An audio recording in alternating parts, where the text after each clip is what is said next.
लेकिन उसको वहीं पर रुकवा दिया गया। यहीं से आपको समझ लेना चाहिए कि सद्गुरु दयाल कितने समर्थ, कितने सर्वशक्तिमान, कितने असीम पुरुष हैं जिन्होंने सबकी भविष्यवाणियों को रुकवा दिया, उन्हें कुछ नहीं दिया। जो सबकी भविष्यवाणी को रोक सकता है अपने काम के लिए, अपने अनुसार करने के लिए, वो समय का कितना बड़ा महापुरुष होगा।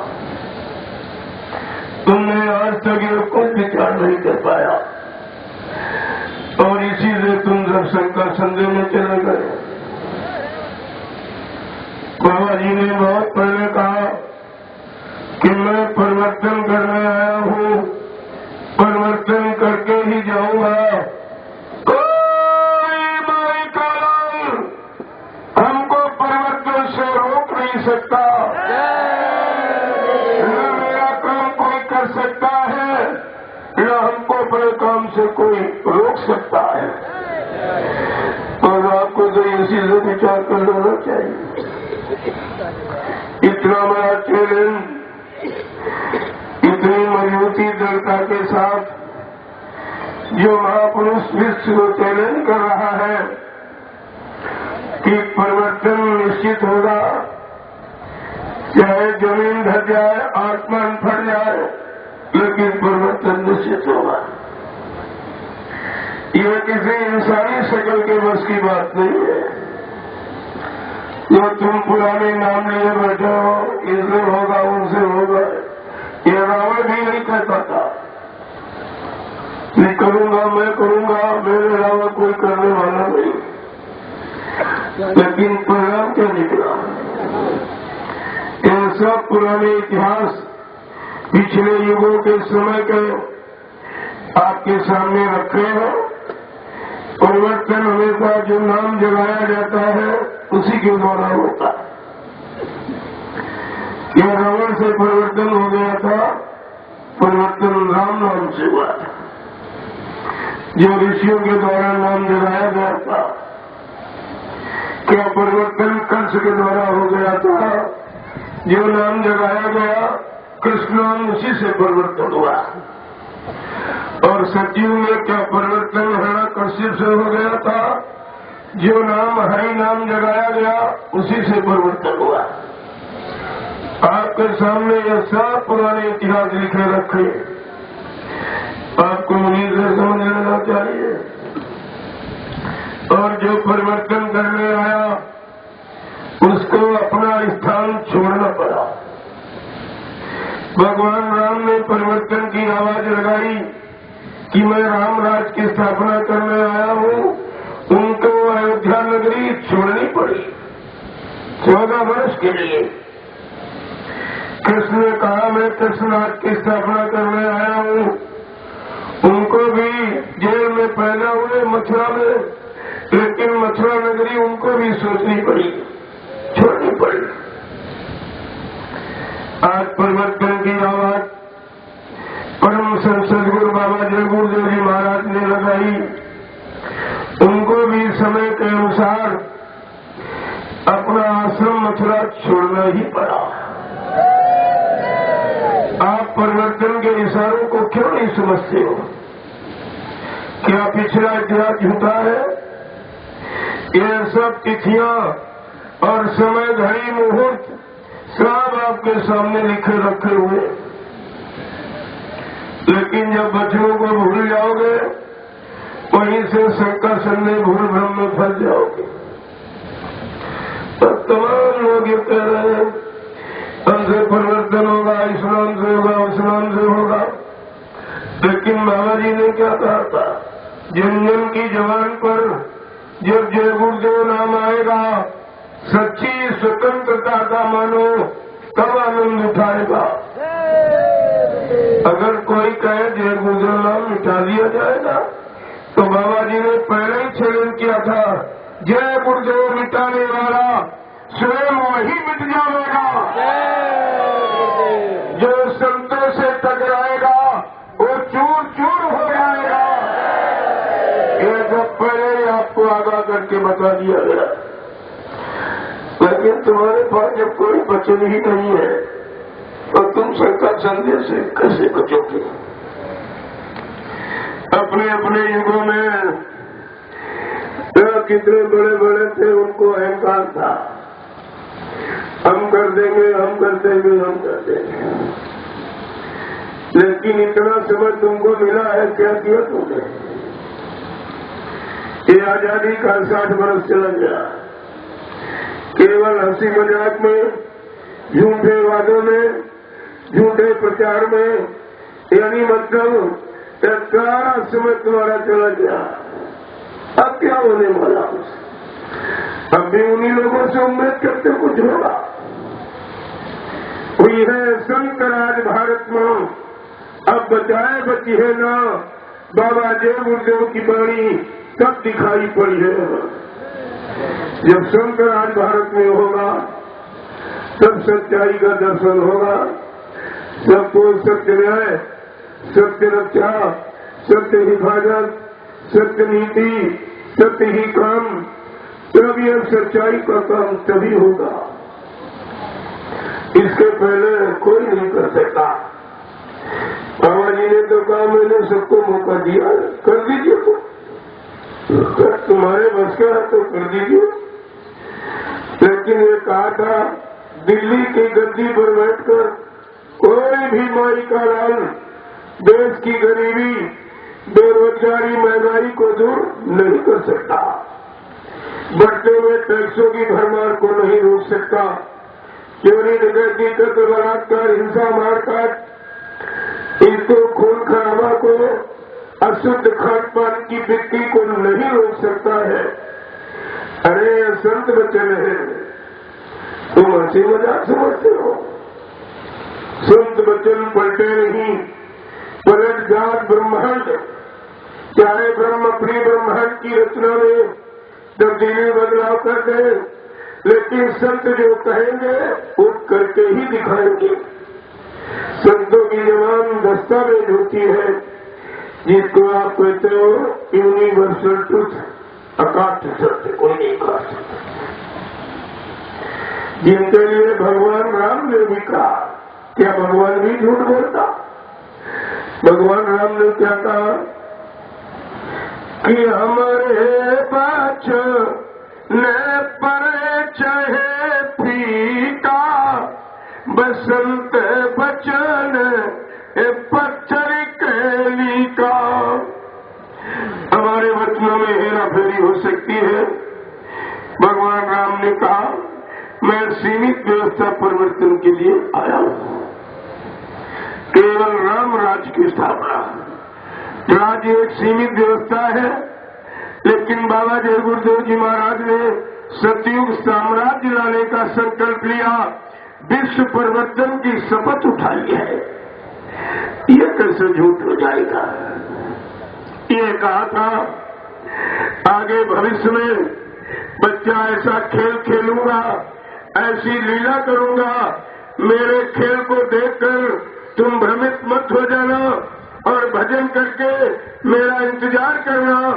उस मेरे छोटे से खेल में मुट्ठी भर लोग बचेंगे, उन्हीं से परिवर्तन हो जाएगा। परिवर्तन गरीबों से और झोपड़ियों से होगा। ये संत वाणी है, ये गुरुवाणी है, अमर वाणी है, इसे कोई नहीं कर सकता। अब ये छटनी कटनी तो सबने किया है, नहीं इतने बड़े जन सैलाब में कोई बता सकता था कौन सच्चा कौन झूठा है, कौन असली कौन नकली है, कौन स्वार्थी लोभी लालची कौन परमार्थी है। ये कैसे आप पता लगाते? तो सच्चाई का पता परीक्षा ही बताती रही है, ये हमेशा का नियम है। चलो चलो जल्दी चलो, आखिरी सत्संग है। अगर फिर कोई वचन छूट जाएगा फिर शंका में चले जाओ। वैसे भी शंकाओं के अंबार में घिर गए हो, तुम्हारी समझ में भी कुछ नहीं आ रहा कि इसका निर्णय कौन है, कौन निर्णय लेगा, ये निर्णय किसके अधिकार में है? क्योंकि प्रकृति भी बौखला रही है, वो भी कुछ करने जा रही है। जो बाबा जी ने बहुत पहले कहा था, अभी तो महात्मा समझा रहे हैं, सब तरह से मना रहे, जगा रहे और माफी भी दिला रहे। अगर तुमने संत महापुरुषों के वचनों को न माना, न विश्वास किया, तो पीछे कुदरत अपने एक डंडे से 20 करोड़ का वारा मेरा कर देगी। अरे तब आप मान लेना, हमें कौन जल्दी है। लेकिन ये नहीं कह सकते हो कि हमको किसी ने बताया नहीं।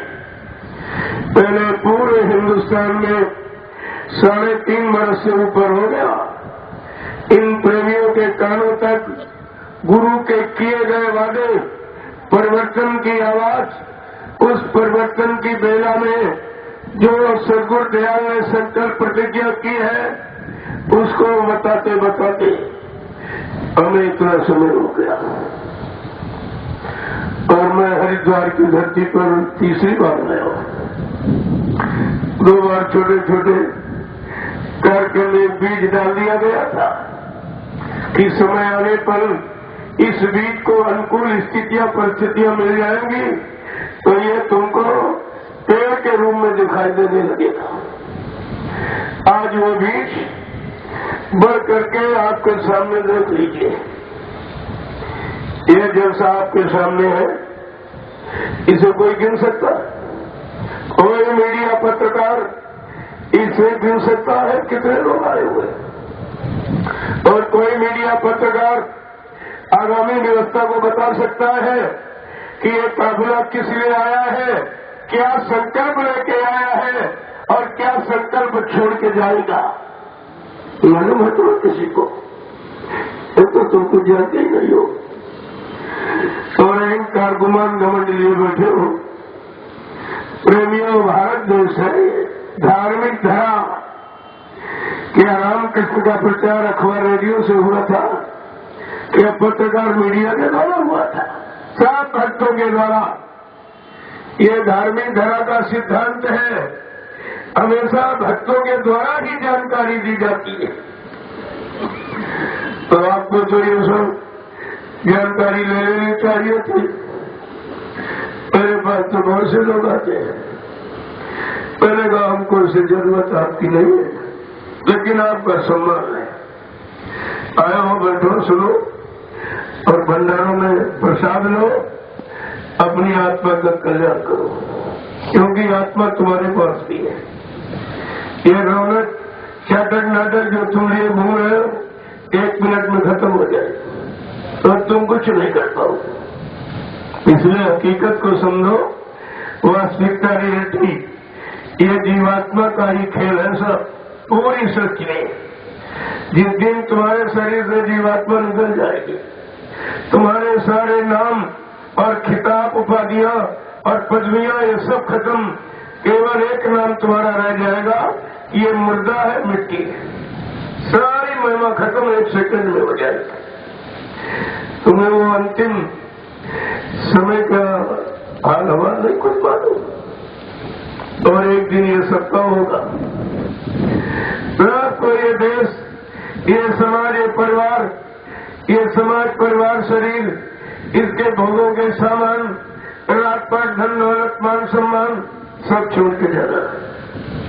तुम्हारे साथ कुछ नहीं जाएगा और तुम इसी में फंस करके अपना मानव जीवन का अनमोल समय, बेशकीमती, ये श्वासों की पूंजी है, जिसको आयु, उम्र, दिन, महीना, वर्षों में आप गणना गिनती करते हो, लेकिन हकीकत में पूछो, ये श्वासों की पूंजी है। 96 करोड़ श्वास हर को मिला हुआ है। हर जिसमें इतना अवसर जीवात्मा को मिला हुआ, 96 करोड़ श्वास। अब उनको तुम जितनी जल्दी खत्म कर दो, उतनी जल्दी आपकी मौत हो जाएगी। और खर्चे का विभाजन भी महापुरुषों ने बताया कि बैठने में 12%, चलने में 18%, सोने में 30% और मैथुन भोगों में 34% खर्च हो जाएगी। इसलिए संत महापुरुषों ने ये स्वर्गों की पूंजी को संभाल के रखने के लिए एक ही इशारा किया है कि बच्चा घर गृहस्थी परिवार में तो रहो, लेकिन संयम के साथ थोड़ा ब्रह्मचर्य का पालन करो। ये असली तत्व है जो कोई मशीन हिंदुस्तान में बना नहीं सकती तत्व को। ये मानव मशीन परमात्मा ने अपने हाथ से बनाई, किसी विज्ञान वैज्ञानिक इंसान ने नहीं बनाया। ऐसी मशीन अजीबो गरीब है जिसमें सब्जी रोटी दाल चावल डाल देते हो और तुम उसमें कुछ नहीं करते हो, और ये सब अंदर अंदर अंदर सारी क्रियाएं करके और ब्रेड को तैयार कर देते। सामान डालते हो तरह तरह रंग के तो, लेकिन कुदरत जो पेड़ करके मसाला बनाती है जिसको ब्रेड कहते हो, यही शक्ति है। ये लाल ही रंग का होता है।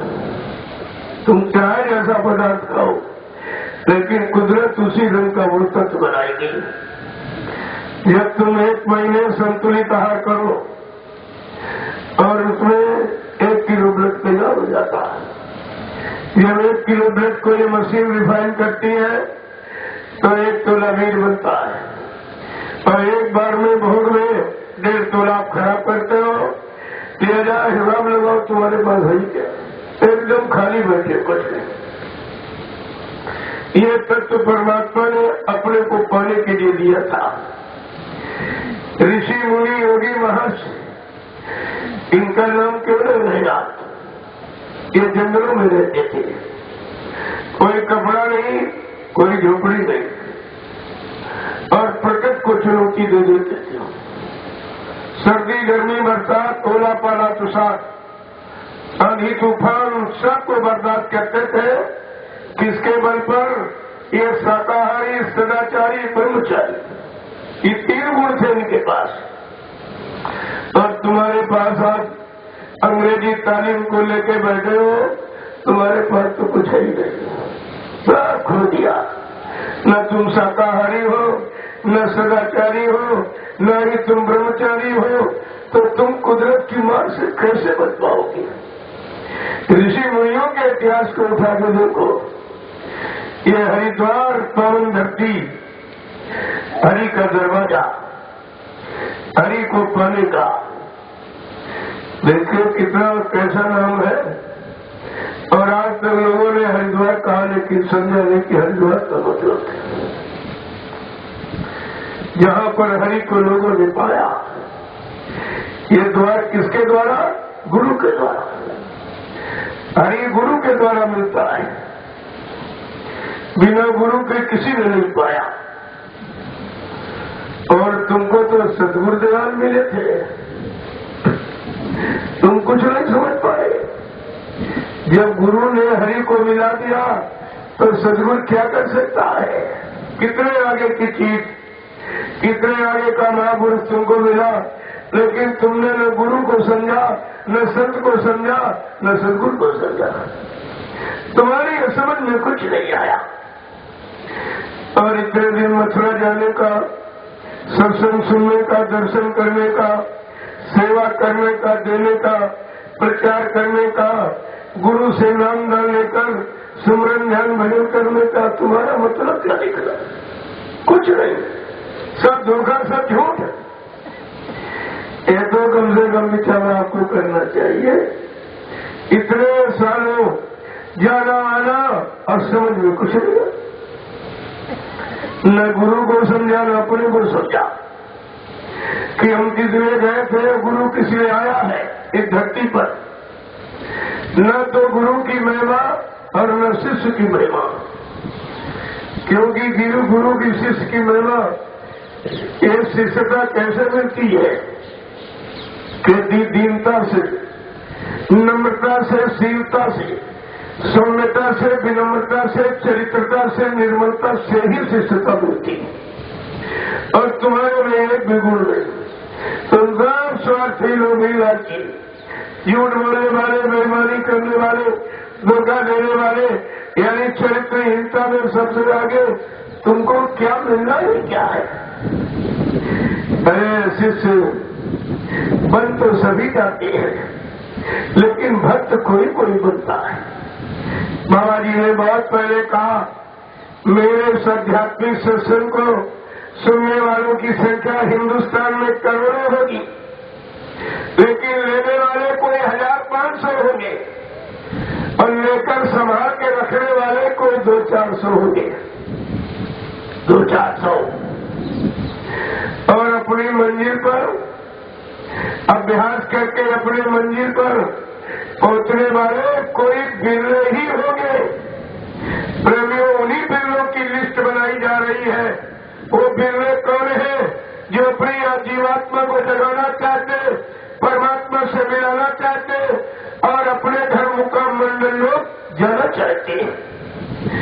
वो कौन से है?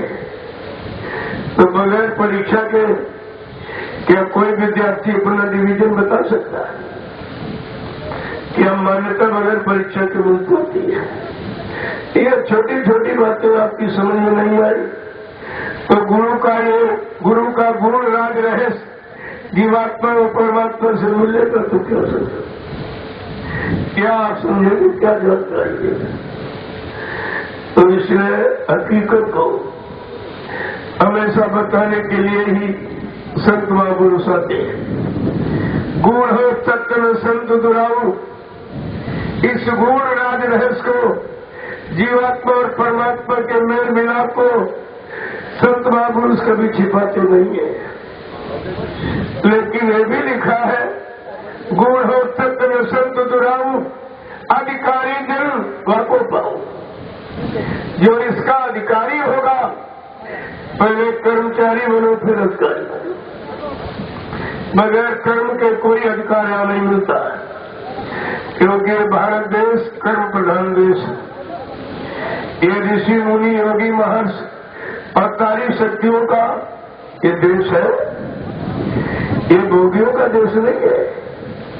विश्व के जितने देश हैं सब भोग भूमि के नाम से जाने जाते, लेकिन ये भारत देश योग भूमि के नाम से प्रसिद्ध है और योग की शिक्षा लेने के लिए ये तमाम विश्व के लोग भारत आते जाते रहे। लेकिन आज आपने पाश्चात्य सभ्यता की नकल की है और उसी से अपनी भारतीय संस्कृति को आपने खो दिया। तो इसलिए एक एक वचन को बड़ी सावधानी के साथ सुनिए, आपकी समझ में सब आ जाएगा। ये तो ऐसा देश है, यहाँ ऋषि मुनि योगी महर्षियों की शिक्षा, उनका आदेश संदेश निर्देश इस भारत भूमि पर हमेशा रहा और रहेगा। इसे कोई मिटा नहीं सकता। लेकिन परमात्मा खुदा पहले भी था, आज भी और भविष्य में भी रहेगा। परमात्मा खुदा के ज्ञान सिंह, पीर संत महात्मा फकीर पहले भी, आज भी और भविष्य में भी रहेंगे। खुदा के वजूद को, परमात्मा के अस्तित्व को कोई नहीं मिटा सकता और जिसने मिटाने की कोशिश की है वो खुद ही मिट गया। ये भारतीय इतिहास सब आपको बता रहा है। अगर आपने इस पर ध्यान दिया होता तो आज हमारा आपको कुछ और ही होता। अगर ऋषि मुनि योगी महात्मा संतों की शिक्षा को आपने माना होता, आज हमारा आपका पारिवारिक जीवन, सामाजिक जीवन, व्यवहारिक जीवन कष्ट में नहीं होता। हम सब लोग सच्ची सुख शांति में बने होते। हमारे सबके अंदर प्रेम, प्यार, मोहब्बत, सेवा, दया, सदाचार, परमात्मा की याद घर भरी होती। हमारे सत्य मानव बुद्धि में माँ बहन बेटी बहू की परख और पहचान होती। तो आपने लोगों नहीं समझा चीजों को। मैं बहुत सौभाग्य से आपके बीच में जन सेवा का कार्यभार लेने वाले ये भी आए हुए हैं, तो बड़ी अच्छी बात है। ये तो पुण्य कर्म का फल है जो आप लोग इस समागम में आ गए हो। करोड़ों जन्मों की तपस्या करोड़ों जन्मों के पुण्य, करोड़ों जन्मों की सेवाएं जब जीव की एकत्र हो जाती है, उनका उदय होने का वक्त आता है, तब ये घड़ी संत महापुरुषों के दर्शन दीदार की और उनके अमृतमय वचनों को सुनने को मानव को बड़े जीवन में मिलती है। गोस्वामी जी महाराज ने क्या लिखा रामचरितमानस में कि पुण्य पुण्य बिन मिले न संता और संत बिना सूझे नहीं बनता। बिना पुण्य कर्मों के संत महापुरुष नहीं मिलते और बगैर संतों के जीवन का सच्चा रास्ता नहीं मिलता। ये खाना कमाना तो सभी जानते हैं, सुत दारा और लक्ष्मी पापियों के घर हो सबके पास है, लेकिन संत दर्श हरि कथा गोस्वामी दुर्लभ तो है। ये चीजें दुर्लभ है, ये मोल नहीं बिकती है और किराए पर नहीं मिलती है। ये तो संत महापुरुषों की दुआ दया पर निर्भर है। तो आज आपका कोई न कोई पुण्य कर्म जरूर जागा, वही आपको यहाँ घसीट के ले आया। आप नहीं आए हो, आपका पुण्य कर्म आपको लेके आया। इसलिए ऋषि मुनियों ने इस भारत भूमि पर शरीर और इंद्रियों से शुभ और अच्छे नेक कर्म करने की सलाह दी थी, लेकिन आज तो इंसानों ने वो भी छोड़ दिया, वो भी नहीं करते। अगर इतना भी करते रहते तो तुम्हारे भाग्य को कोई डुबो नहीं सकता। आपने उन चीजों को नहीं माना, धीरे धीरे देश समाज की स्थिति देखी आप क्या हो गए। पिछले इतिहासों को कंपैरिजन तुलना करो तो ये होता ये सब झूठ लिखा। ऐसी खराब स्थिति कैसे बनी है।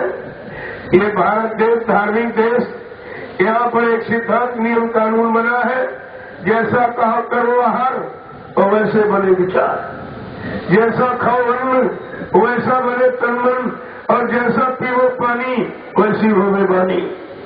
ये धार्मिक देश के लिए नियम बना हुआ। आज आहार ही खत्म हो गया, जबकि परमात्मा खुदा ने जितने जीव जंतु बनाए उन सब का भोजन अलग, पशुओं का भोजन अलग, पक्षियों का भोजन अलग, कीड़े मकोड़ों का भोजन अलग, और आदमी इंसान का भोजन सबसे अलग परमात्मा ने बनाया। क्योंकि ये इंसान भगवान को बहुत प्यारा है। भगवान राम ने भी कहा कि सब मेरे ये सब मम उपजाए और तिल में आधी के मनुज में भाए। ये भगवान राम का वाक्य है कि ये सारी सृष्टि मेरी ही बनाई हुई है। इसी इंसान विज्ञान ने जीव जंतु नहीं बनाया। जब आपने कोई जीव बनाया नहीं तो मारने काटने का अधिकार किसने आपको दे दिया। यही गुनाह है। सभी संत महापुरुषों ने किसी धर्म मजहब पे हो, किसी जाति में आए हो, आपको सबने एक ही शिक्षा दी है, मानवता और इंसानियत की, रहम और दया की, प्रेम प्यार मोहब्बत की। यह शिक्षा सबने आपको दी है। आपने जब से इसका तिलांजलि कर दिया, धर्मार्थो या परित्यजे स्वागेन्द्री वसानुगा श्री प्राण धनदाराभ्यो क्षिप्रम सा परिहते। स्वाद और इंद्रियों के वशीभूत होकर जब जब हमने आपने धर्म को, मजहब को, अच्छी तालीम शिक्षा को जो हमने आपने तिलांजलि दी, बहिष्कार किया है, आज उसी का ये परिणाम कि हम लोग परिवार सहित दुखी है। दुख का दूसरा कोई कारण नहीं, अपने कर्मों की सजा। ये कर्म प्रधान देश, जात प्रधान देश नहीं है। अगर जात प्रधान देश होता तो जात के नाते ब्राह्मण की पूजा होनी चाहिए, फिर राम और कृष्ण की पूजा क्यों होती। राम जात से क्षत्रिय, कृष्ण जात से यादव। यहाँ जात पात का नहीं है तो तुमने बनाया। परमात्मा खुदा ने न कोई जात बनाई, न मजहब धर्म, न कोई फिरका, न गरीब अमीर, न पढ़ा लिखा अनपढ़, न हिंदू मुसलमान सिख ईसाई, न ब्राह्मण क्षत्रिय वैश्य। परमात्मा ने एक इंसानी जिसमें शरीर बना के तैयार कर दिया और इस शरीर में अपनी चेतन जीवात्मा को बैठा दिया।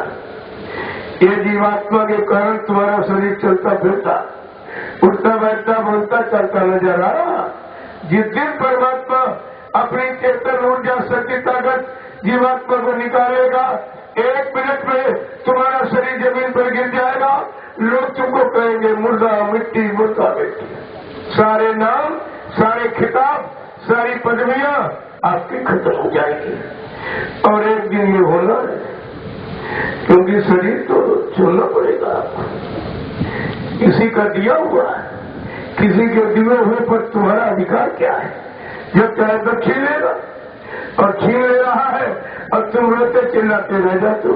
किसी का बेटा छीन लिया, किसी की बेटी छीन ली, किसी का पति, किसी की पत्नी, किसी के माँ बाप भाई, और छीन लिए, तुम रोते चिल्लाते रह जाते हो।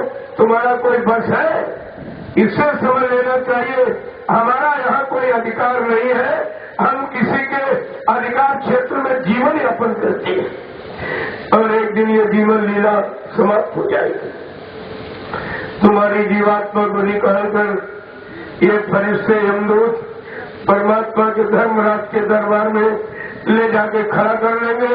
फिर तुम्हारे कर्मों की बही खोल की पढ़ी जाएगी।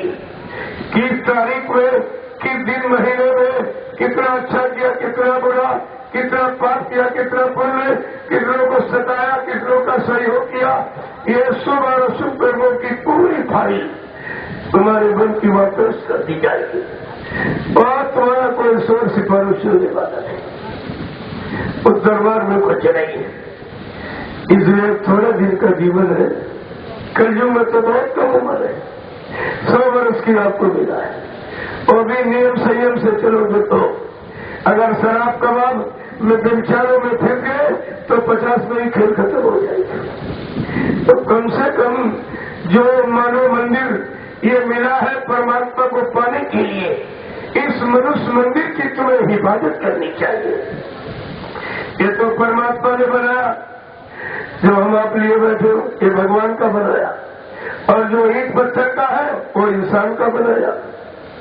तुम अपने वाले बनाए में तो झाड़ू पोछा करते हो और भगवान वाले बनाए मंदिर में दिन भर झूठ बोलना, छल कपट बेईमानी करना, हिंसा और मारकाट करना, इसको लूटना उसको काटना और उससे मतलब यानी ये और अशुद्ध खान पान, ये सारी गंदगी 24 घंटे भरते रहते हो। बोलो वो मकान मालिक खुश होगा कि नाराज होगा? इतनी बात आप नहीं समझ पाए हो और कहते हो बहुत पढ़े लिखे। तुम पढ़े लिखे हो कि लिखे पढ़े हो? तुमने पढ़ के क्या लिखा?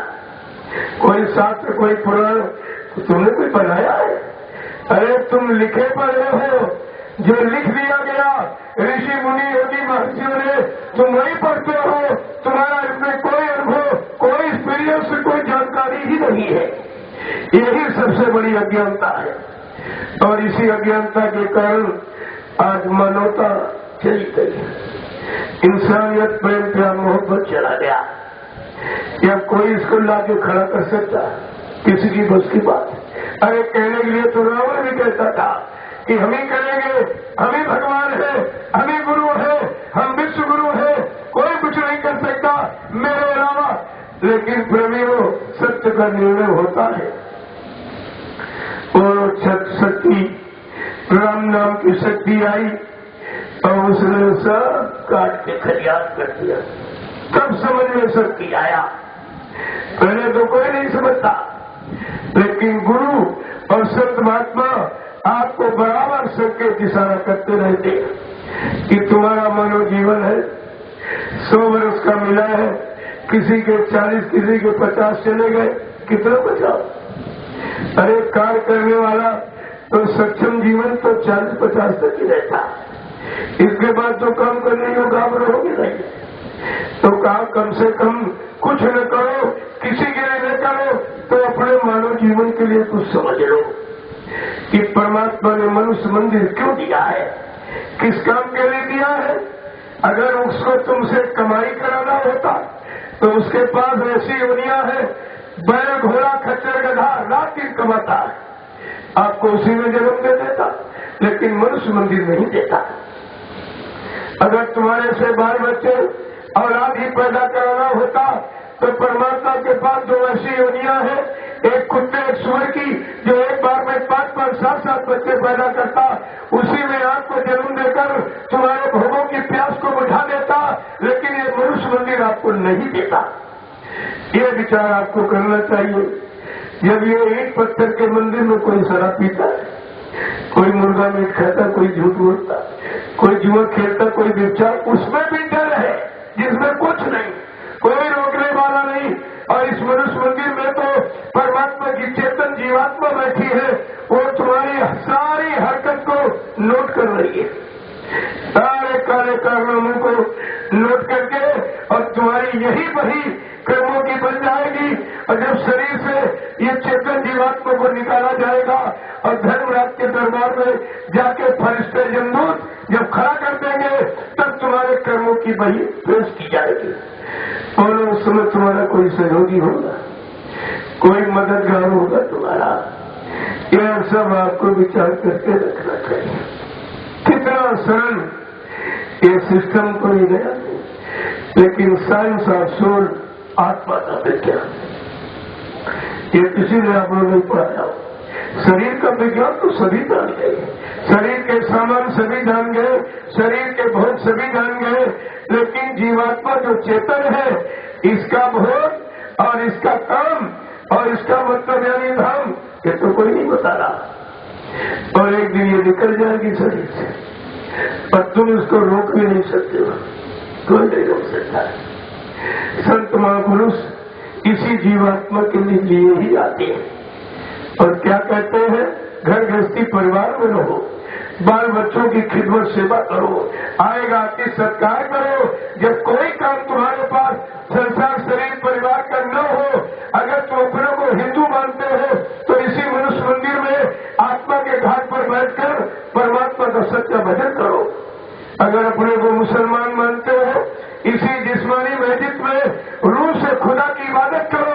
ये सारी मुसीबत और आपत्ति दुख से चले जाएंगे। अगर तुम अपने को ईसाई मानते हो तो इसी मनुष्य मंदिर में आत्मा से गुरु के नाम की कमाई करो। अगर अपने को यानी सिख मानते हो तो इसी मनुष्य मंदिर में आत्मा के घाट पर बैठकर गुरु के नाम की कमाई करो। अगर ईसाई मानते हो तो इसी मेन बॉडी में और सोल से उस गाड की सच्ची प्रेयर करो, तो ये सब की मुसीबत आपत्ति दुख तकलीफ चली जाएगी और किसी चीज से जाने वाली नहीं है। जब आप समझते हो कि पैसे से, सामान से, मकान से, पदों से चली जाएगी, तो आप सभी तो कर रहे हो, बल्कि मुसीबतें और आ रही बहुत तेज से। अभी आपने क्या देखा, एक तो छुटपुट भूकंप जो नेपाल सबको सचेत कर रहा है, लेकिन जो बाबा जी ने कहा कि बच्चा ऐसा तूफान, ऐसा भूकंप आएगा जिसमें इमारतें तुमको हवा में उड़ती दिखाई देंगी, उस समय तुम क्या करोगे?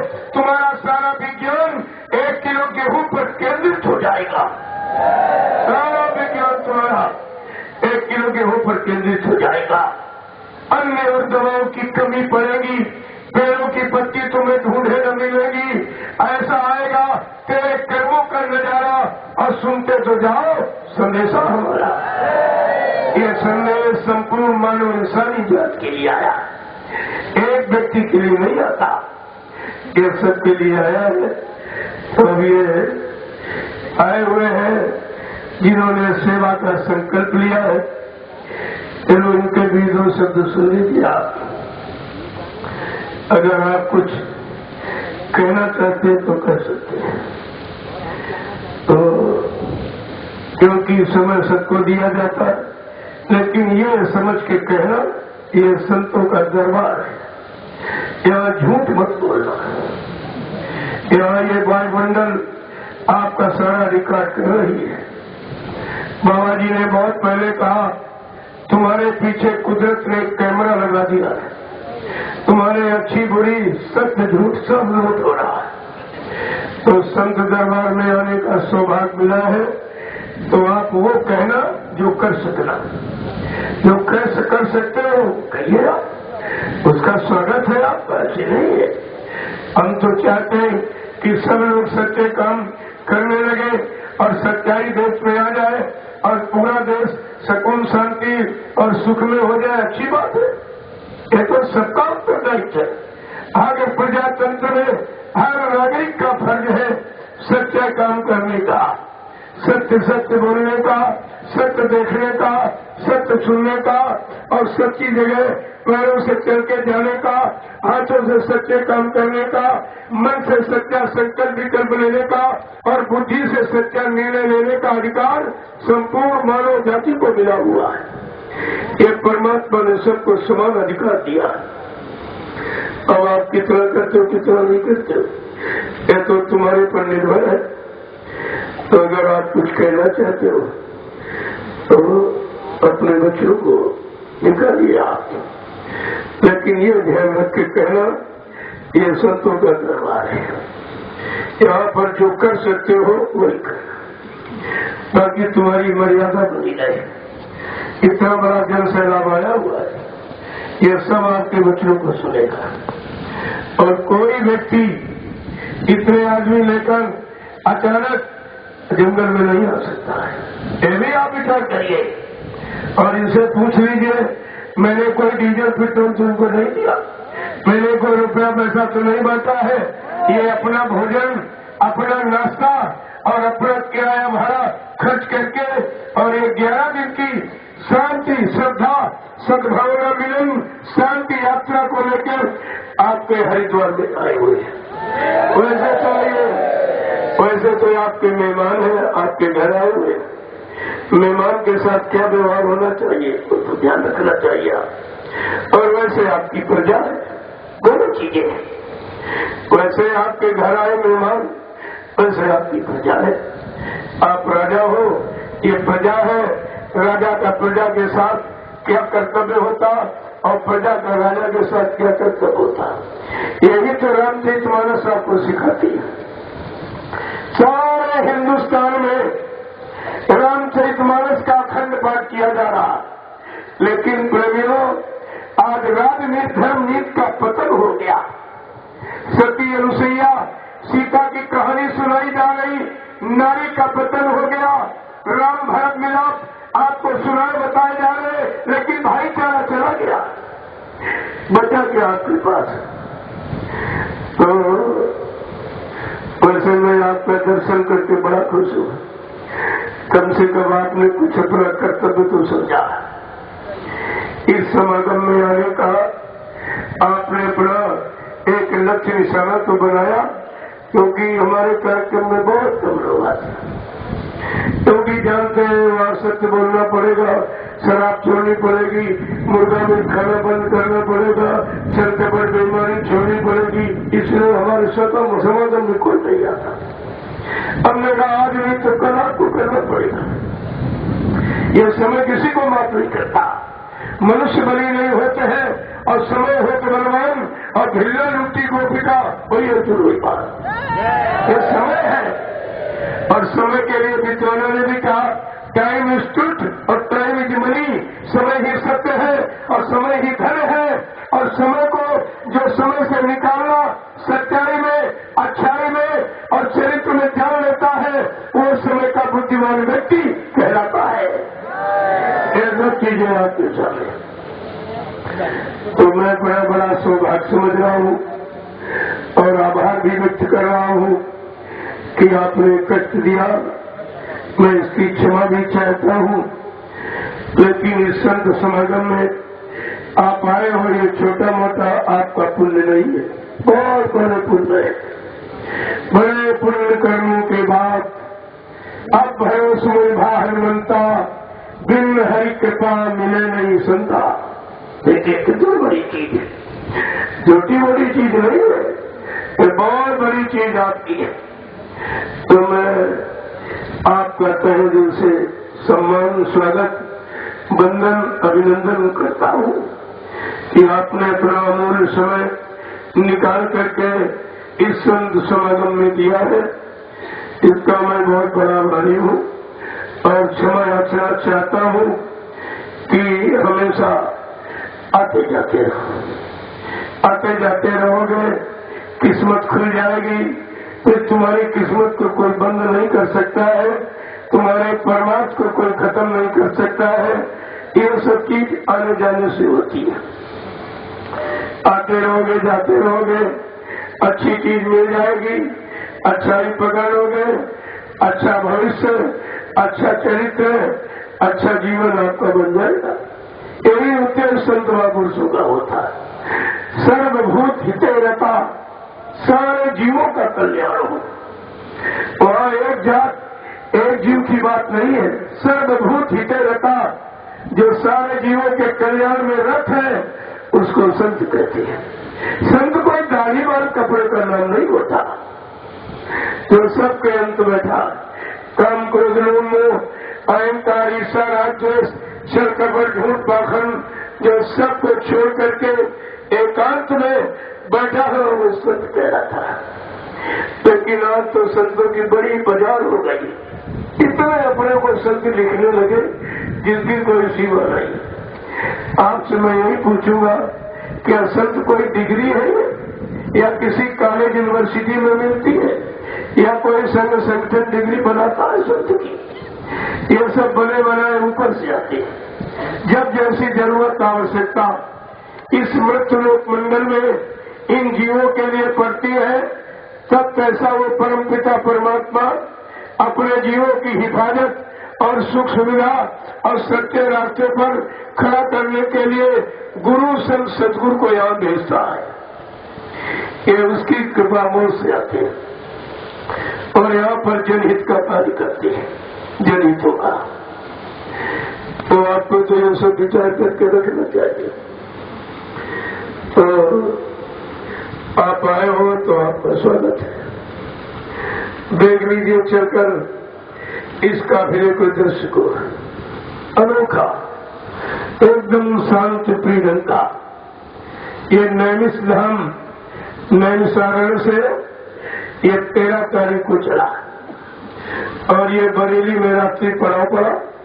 इसके बाद आपका लखीमपुर, शाहजहांपुर और पीलीभीत होता हुआ ये विभिन्न स्थानों से और आपको इस हरिद्वार की पावन धरती लश्कर में आ गया।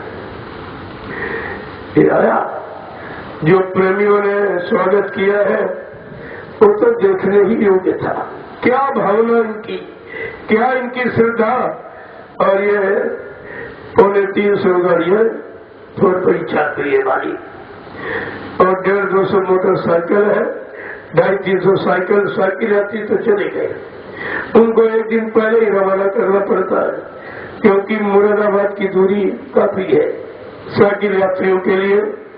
और तो अभी यहाँ से प्रार्थना पाठ करके और संघ घंटा घड़ियाल बजाकर सम्मान के साथ शुभ यात्रा उनकी विदा हो जाए तो चले गए। अब ये बचे हैं, कल सुबह 11 बजे के लगभग ये काफिला आपकी भूमि से प्रस्थान करेगा मुरादाबाद की तरफ। मुराद जहाँ सबकी मुरादें पूरी होती है, ऐसा वह स्थान पुराना नाम ऋषि मुनियों का रखा हुआ है, मुरादें। यह सब फकीरों की तालीम है। क्या है? अच्छा ठीक है,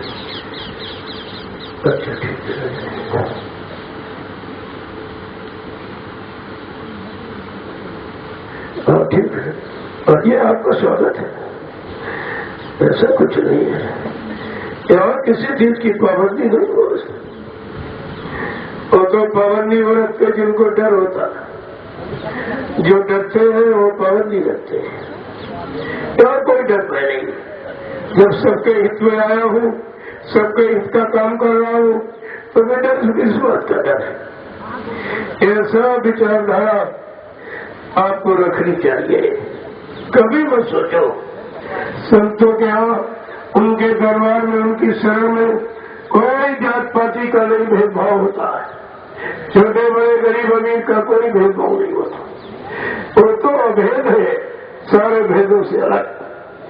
जो जात पात देखेगा, जो महात्मा ब्रिज, तो वो जीवात्मा को जगा नहीं सकता। अगर राजा जात पात देखेगा तो न्याय नहीं दे सकता। इन दोनों के लिए कानून बना है। और राजा तो राजा होता, संत महाराजा होता। भगवान राम के गुरु वशिष्ठ विश्वामित्र थे। भगवान कृष्ण के गुरु संदीपन जी थे। गुरुओं की महिमा तो भारत देश में हमेशा रही है और रहेगी, इसे कोई मिटा नहीं सकता। तो आप आइए, वैभव प्रणियों, आज प्रदेश अध्यक्ष, प्रदेश के जिम्मेवार आपके बीच में आए हुए हैं, तो इनका वहीं से बैठे बैठे आप सब लोग सम्मान करिए। कोई किसी के घर आता है तो हमारी भारतीय संस्कृति आदिकाल से ये इशारा करती है कि घर आया मां जाया बराबर होता है। घर आया मां जाया बराबर होता है, इसमें अंतर नहीं होता है। तो हमेशा इस बात को ध्यान में रखना चाहिए। तो ऐसी जब कोई स्थिति परिस्थिति आ जाए तो सब लोगों को यह सोचना चाहिए, जय गुरुदेव, गुरुदेव, जय गुरुदेव। सब लोग खड़े हो जाओ, बिल्कुल खड़े होकर इनका अभिवादन करो और इनसे आप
सभी लोग प्रेम से बोलिए, जय गुरुदेव,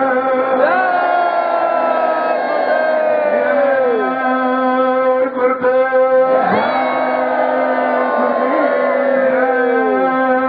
जय गुरुदेव। गुरुदेव नाम किसका? प्रभु का। जय गुरुदेव नाम किसका? प्रभु का। जय गुरुदेव नाम किसका? प्रभु का प्यारा नाम। और इस नाम से उच्चारण करके अतीत का सम्मान किया जाता है। ये प्रभु परमात्मा का नाम कलयुग का है, हरियुग का नया नाम होता है। सतयुग में हरि नाम, त्रेता में राम नाम, द्वापर में कृष्ण नाम और कलयुग में गुरु नाम। इसीलिए आप जब कोई शुभ काम करते हो, परिवार में ब्राह्मण पंडित विद्वान को बुलाते हो, एक ही श्लोक पढ़ के सुनाता है, गुरु ब्रह्मा गुरु विष्णु गुरु देव महेश्वरा गुरु साक्षात परब्रह्म तस्मै श्री गुरुवे नमः। ये चीज है। देखो इनका कितना बड़ा सौभाग्य, इतने लोगों के बीच में खड़े होने का, सम्मान पाने का, ये छोटा मोटा था। अगर कोई करोड़ों रुपए खर्च करे तो इतने लोगों का सम्मान नहीं पा सकता, इतने लोगों का जय जयकार नहीं कर सकता। इनकी कोई ये गिनती नहीं कोई मीडिया कर सकती, कितने लोग देखिए आए हुए। बहुत अच्छा शुभ समय है। एक तो आपके माता पिता बुजुर्गों की कोई धार्मिक कमाई रही होगी जो आज अब संत समागम में आप आए हुए हैं, ये पूर्व जन्मों का ऐसा नहीं, कई जन्मों का संस्कार मिलता है, तभी ये घड़ियां मानव को जीवन में मिलती है। नहीं कितने लोग 5 करोड़ में रह रहे, कोई नहीं आया। ये सब नहीं, ये सरावत कठिनाई, इस मार्ग में रास्ते में आने में बड़ी कठिनाइयां है। बड़ा पुण्य कर्म करने वाली कोई पुण्य आत्मा ही संतों के करीब आती है और बच्चों को सुनती है, और बाकी तो मनुष्य भी तो करोड़ों लोग पाए हुए हिंदुस्तान में। क्या सबका जीवन सार्थक हो गया? क्या सब संत संसर्ग में आते हैं? क्या सब कोई अच्छी बात मानते हैं? तो आपका कितना बड़ा सौभाग्य। मैं इन्हीं शब्दों के साथ अपनी वाणी को विराम देकर सत्संग की तरफ ले जाना चाहूंगा। आप लोग जा सकते हो, ठीक है? अगर आप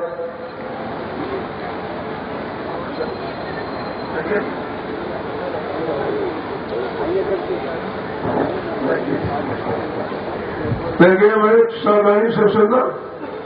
अब आदर के पात्र कुछ आपके बीच में उपदेश की कहना चाहते हैं, इनके वचनों को सुनिए आप और करिए।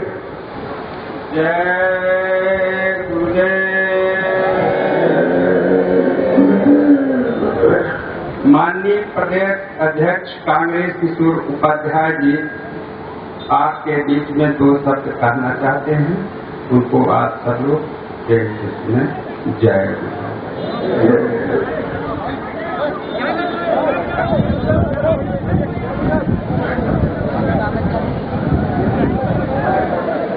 जरा सब लोग अंतर मन से कहेंगे जय गुरुदेव। भारत माता की। आज यहाँ पदरपुर में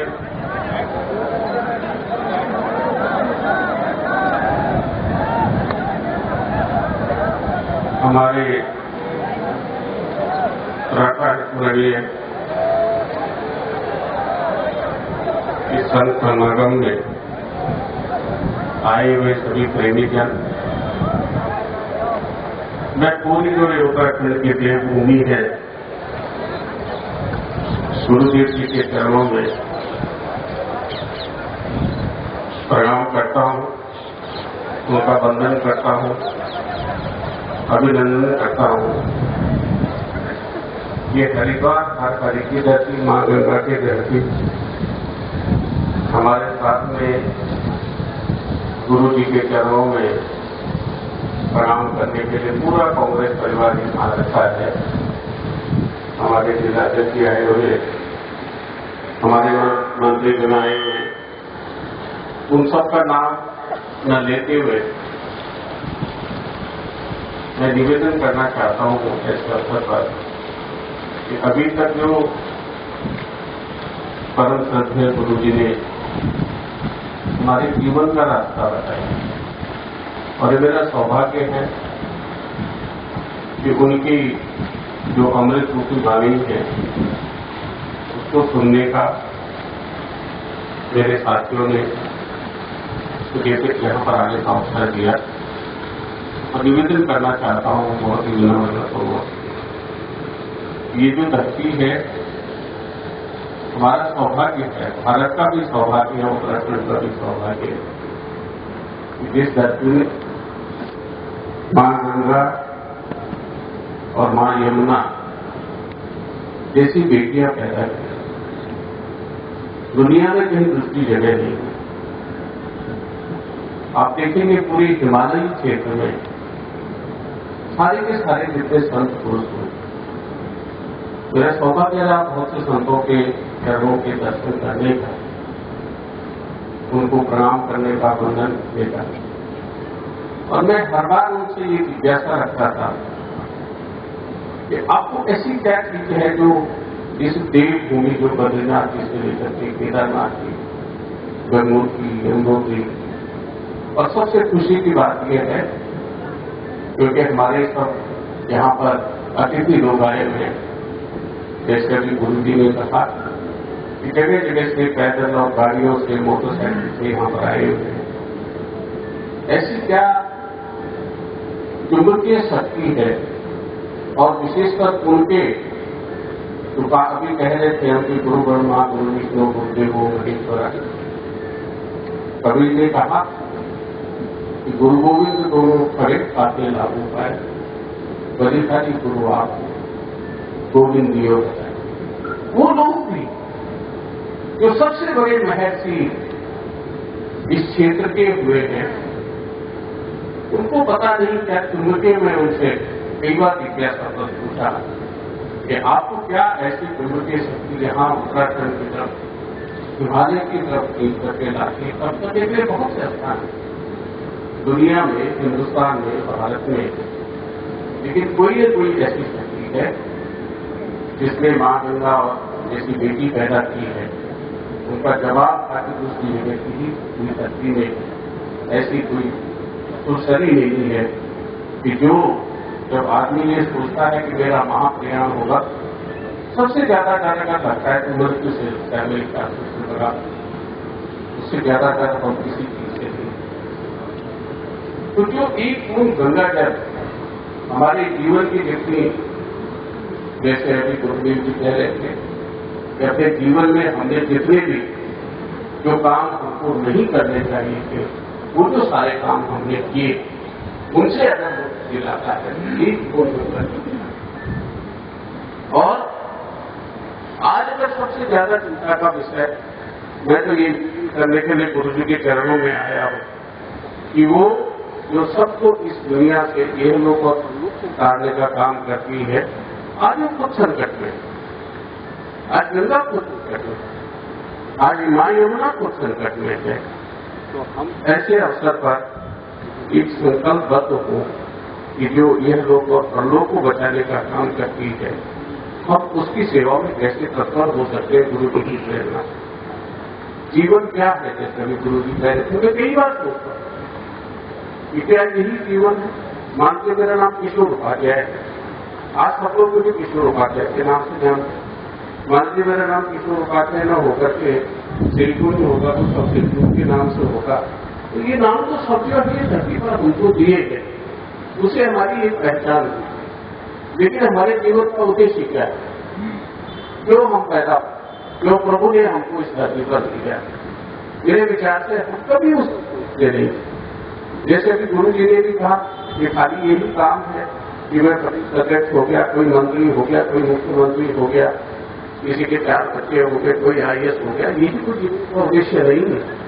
लेकिन जो हमारे गुरुजन है जिनका हम वंदन और अभिनंदन करते हैं, वो हमें जीवन क्या है उसका रास्ता बताते हैं कि क्यों हम इस धरती पर हैं। और मैं प्रणाम करना चाहता हूँ जय गुरुदेव जी की जो परंपरा है, बहुत समय से, आज से भी मैं एक बार 77-78 में भी एक ऐसे आप लोगों के समागम में गया था।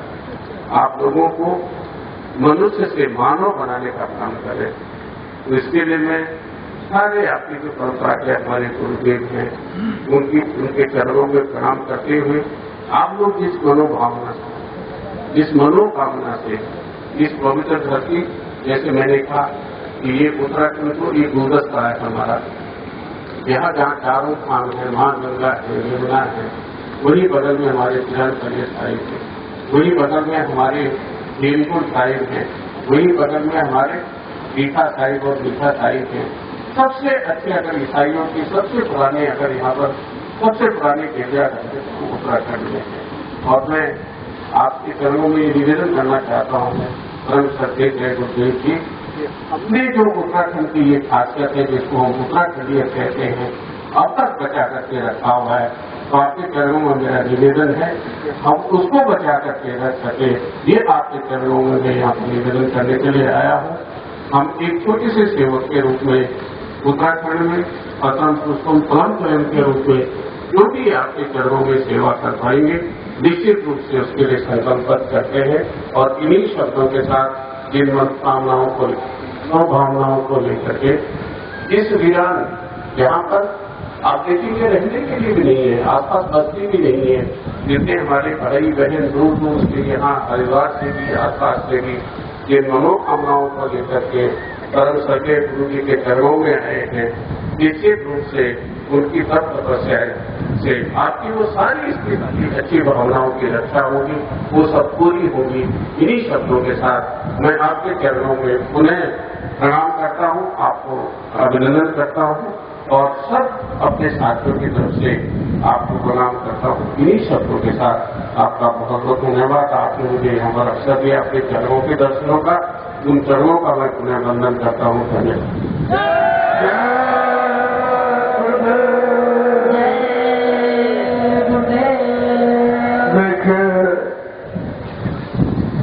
अगर इस तरह के लोगों की वैसी भावना है, काम करने की वैसी उत्साह बन जाए तो देश में किस बात की कमी है? कमी कुछ नहीं, कमी केवल हमारी सोच, हमारा कर्म, हमारी सेवा, सद्भावना, यही अगर बनी रहती तो इस देश में कुछ कमी थी। जहाँ भगवान सतत जन्म लेता है, ये भूमि परमात्मा को भी प्यारी है। विश्व में कितने देश हैं, उनमें कोई एक आध शक्ति आई, लेकिन भारत देश में तो सारी शक्तियों का ताता लग गया और उसी भूमि पर हमें आपको जन्म मिला है। चलो अपने लिए नहीं तो परमात्मा के लिए कुछ न कुछ हमें करना चाहिए। तो बहुत अच्छा ये शुभ अवसर है और इनके आने का और हमको इनका दर्शन करने का, इससे बड़ा और सौभाग्य हो ही क्या सकता है। तो मैं चाहूंगा इनको कुछ प्रसाद दे दीजिए। आप लोग प्रसाद का इंतजाम करिए। प्रसाद ये मोल नहीं बिकता है, प्रसाद मोल खरीदा नहीं जाता, प्रसाद संतों की दुआ दया से बनाया जाता है। इसमें दुआ दया शामिल होती है जो तमाम तरह के संकल्प को पूरा करने की शक्ति रखती है। लेकिन बीच में आता विश्वास। अगर विश्वास है तो, जैसे लोग पत्थर कहते हैं, लेकिन विश्वास भगवान का है, उनका काम हो रहा है। मरने वालों को कोई हटा नहीं सकता, न मानने वालों को कोई मनवा नहीं सकता। आस्था ही रास्ता बना देती है। अब जैसी आस्था वैसा रास्ता। अगर सब आस्थामान हो जाए तो फिर कमी किस बात की? कमी तो इस बात की है कि हम दूसरों से अपना सम्मान चाहते, लेकिन हम किसी का करना नहीं चाहते। अरे तो लेन देन जगत व्यवहार है, आप करोगे तो आपको मिल जाएगा, आप नहीं करोगे तो आपको नहीं मिलेगा। ये तो कर्म कर्जे के भुगतान का देश ही है। यहाँ भगवान कृष्ण को भी कर्म कर्जे देना पड़ा। जब नदी किनारे बैठे थे, उनके पैर में काला निशान था। बहलियों ने देखा कि मेरे तो हिरनी जैसी आंख चमक रही। उसने ताक के बाण मारा तो कृष्ण भगवान का पैर छेदी हो गया। बड़ी जोर चिल्लाने की आवाज, वो समझता शिकार हो गया, दौड़ के आया, देखा कि तेरे भगवान का भगवान धोखा हो गया, क्षमा कर देना अपराध को। कहा रे भाई तुम्हारा कोई अपराध नहीं, मैंने रामावतार में तुम मतलब यानी बाली थे, मैंने पेड़ की आड़ से धोखे से बाढ़ से तुमको मारा था धोखा देकर। आज हमारा तुम्हारा कर्म कर्जा अदा हो गया। प्रेमियों, जहां भगवान को कर्म कर्जा देना पड़ता, लेकिन आज इंसान पता नहीं किस गफलत में उसके बारे में नहीं सोच पाता कि जो हम कर रहे हैं ये कोई देख रहा है, नोट कर रहा है कि नहीं। पर समझते कोई नहीं देखता। अरे देखने वाला इतना महान है, वो सब कुछ देख रहा है। तुम उससे छिपकर कोई काम नहीं कर सकते हो। पहली बात, तुम्हारे मनुष्य मंदिर में ही परमात्मा की अंश रूप शक्ति जीवात्मा बैठी हुई, वो ही देख रही सब, और वो झूठ नहीं बोलेगी दरबार में। तो इंसान अगर केवल अपने को समझ ले कि जितना हमको दुख है दूसरे को दुख, जितनी हमको चाह है दूसरे को भी चाह है, जितनी हमारे भूख दूसरे को भूख है, जितना अपमान हमको दूसरे का खलता हमारा भी दूसरे को खलेगा, अगर इसी को समझ ले ये मानो ज्ञान, ये जान जाए तो कोई किसी को कष्ट देगा ही नहीं। इतनी बात को समझाने के लिए ऋषि मुनियों ने कितनी व्यवस्था धर्म की थी। 4 वेद 6 7 18 पुराण 19 उपनिषद और 36 ऋचाएं ये धर्म चर्चा की कागज पर लिखी गई, इसलिए कि मानो में मानवता, इंसानियत, प्रेम प्यार मोहब्बत, सेवा दया सदाचार परमात्मा की यादगार बनी रहे। मानव के अंदर माँ बहन बेटी बहू की परख और पहचान बनी रहे। इसके लिए ये सब प्रयास प्रयत्न किया गया था। आज वो भी सब खत्म हो गया। कोई किसी चीज को मानने को तैयार ही नहीं है। जब तुम नहीं मानोगे तुम्हारी कौन मान देगा, तुम नहीं सुनोगे तुम्हारी कौन सुन लेगा, तुम किसी का लाभ नहीं करोगे तुम्हारा कौन लाभ करेगा, तुम किसी का सम्मान नहीं करोगे तुम्हारा कौन सम्मान करेगा। एक तो दो और लो, देना लेना, 2 हाथ तुमको इसलिए 2 हाथ दिए गए, 1 से 2 1 से ले लो। प्रयास तुम्हारे हाथ में है। मन जी ने मन स्मृति में यही कहा था मनुष्य के लिए कि स्वयं कर्म करो त्यात्मा, स्वयं तत्फल सुनते, स्वयं भ्रमति संसारे, तस्मा स्वयं विमुचते। ऐ मनुष्य, तू स्वयं कर्मों का भोगता है। अच्छा बुरा कर्म करने का अधिकार धरती पर तुझको परमात्मा ने दिया है। अच्छे बुरे को बताने के लिए ऋषि मुनि योगी महर्षि अवतारी शक्तियां समाज सुधारक ब्राह्मण पंडित विद्वान साधु संत महात्मा फकीरों को भेजा कि जाओ मेरे ईश्वरीय विधान को संपूर्ण मानव जाति को बता देना। और आपको सबने बताया है, लेकिन तुमने किसी की बात मानी कुछ नहीं। उसी का ये परिणाम संसार में अपने किए का ही फल भोगता इंसान, किसी के नहीं अपना किया। लेकिन अपना किया वो भूल जाता है, वो तुम्हारा हमने किया नहीं और बिना किए का मिलता नहीं है। तो ये सब चीजें ध्यान योग्य देनी, इसी को लोगों के कानों तक पहुंचाने के लिए ये संत महापुरुषों ने काम किया कि अच्छी बात, अच्छा रास्ता और अच्छा कर्म, अच्छा खान पान ये सब के कानों तक पहुंचा दिया जाए ताकि लोग भूले भटके उनको रास्ता मिल जाए और सबका कल्याण हो जाए, सबका सुधार हो जाए। जय गुरुदेव, जय गुरुदेव, जय गुरुदेव।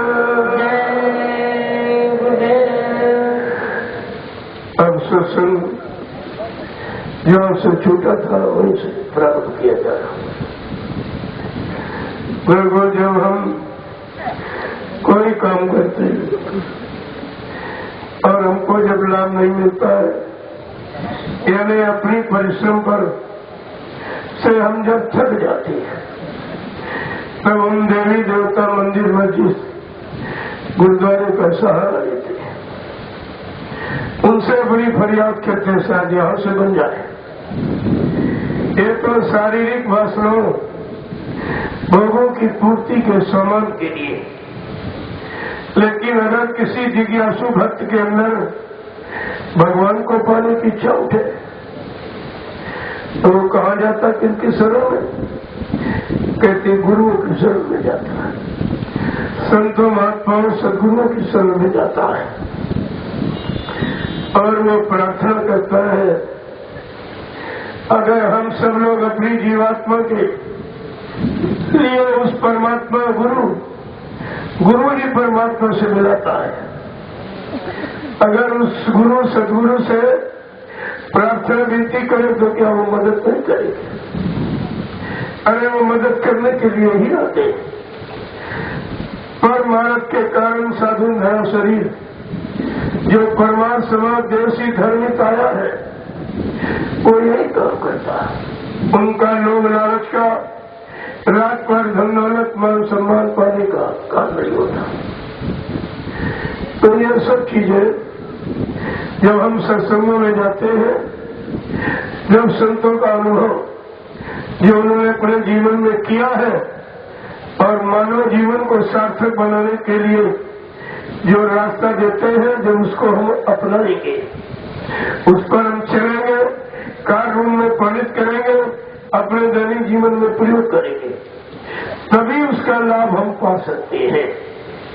केवल पढ़ना सुनना सुनाना इससे कोई लाभ नहीं, लाभ तो करने से मिलेगा।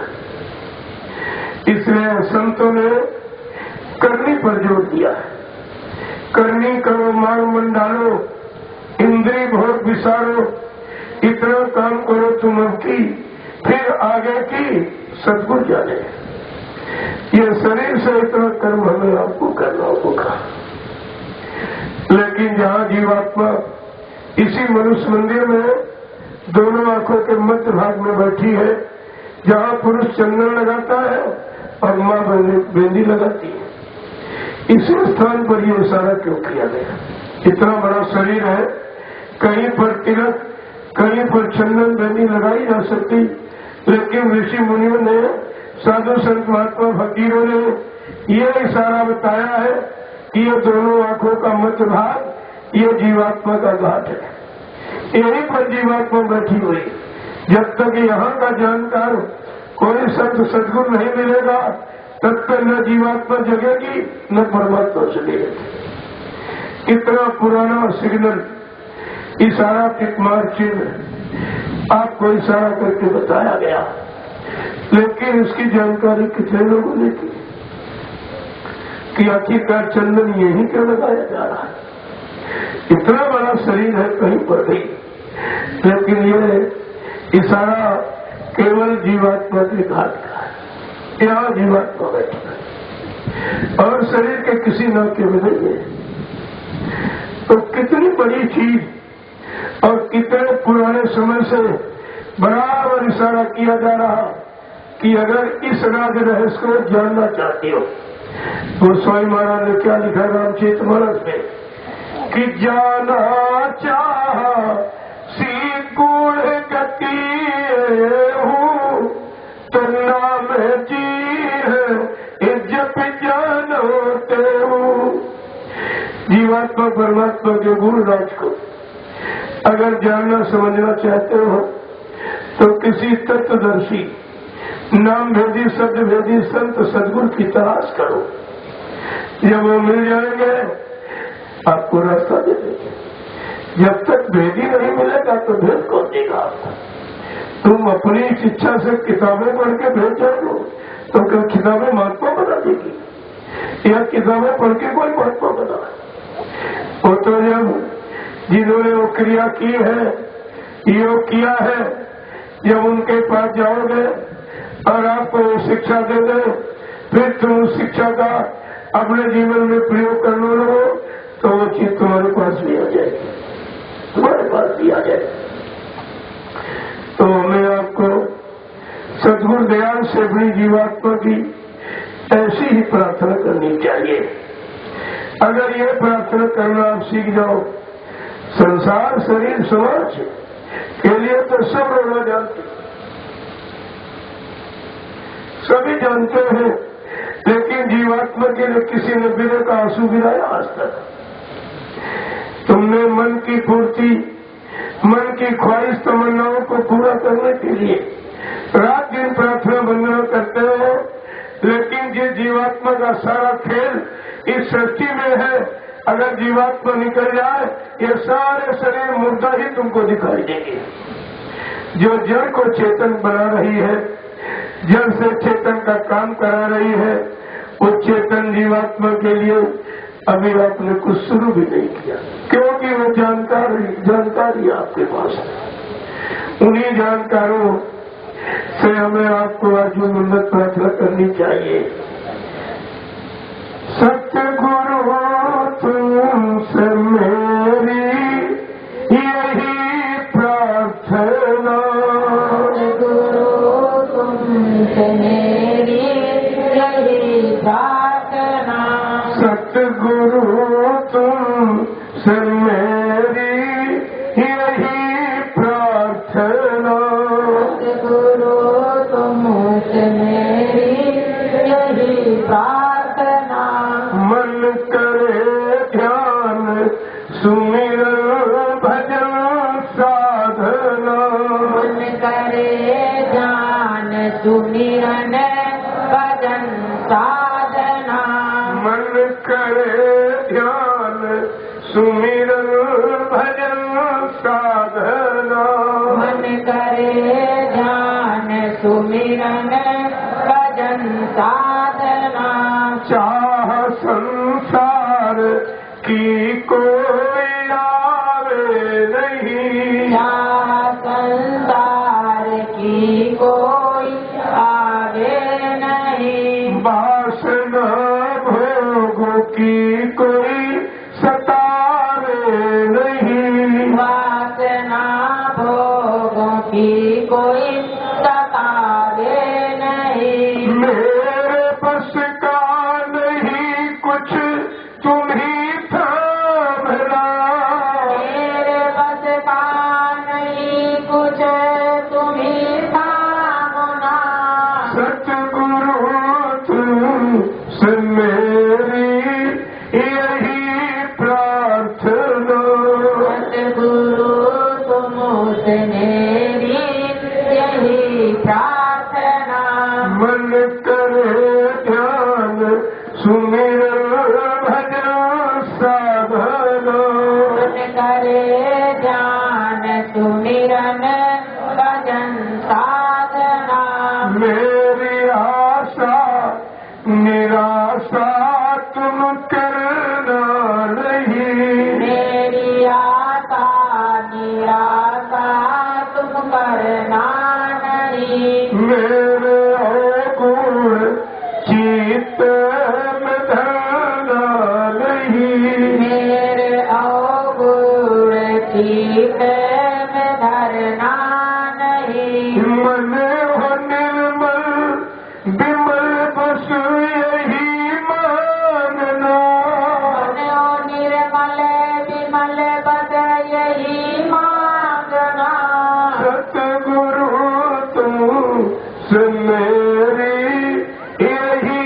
प्रार्थना, सतगुरु तुमसे मेरी यही प्रार्थना, मन करे ध्यान सुमिरन भजन साधना, मन करे ध्यान सुमिरन भजन साधना, ये संसार नकली सुहाता नहीं, ये संसार नकली सुहाता नहीं, और सिवा तेरे कोई और भाता नहीं, सिवा तेरे और कोई भाता नहीं, बढ़े सत्संग सेवा की नित्य भावना, बड़े सत्संग सेवा की नित भावना, सतगुरु तुमसे मेरी यही प्रार्थना, सतगुरु तुमसे मेरी यही प्रार्थना, मन करे ध्यान सुमिरन भजन साधना, मन करे ध्यान सुमिरन भजन साधना, नाम का जाम भर कर पिला दीजिए, नाम का जाम भर कर पिला दीजिए, अपना सतरूप घट में दिखा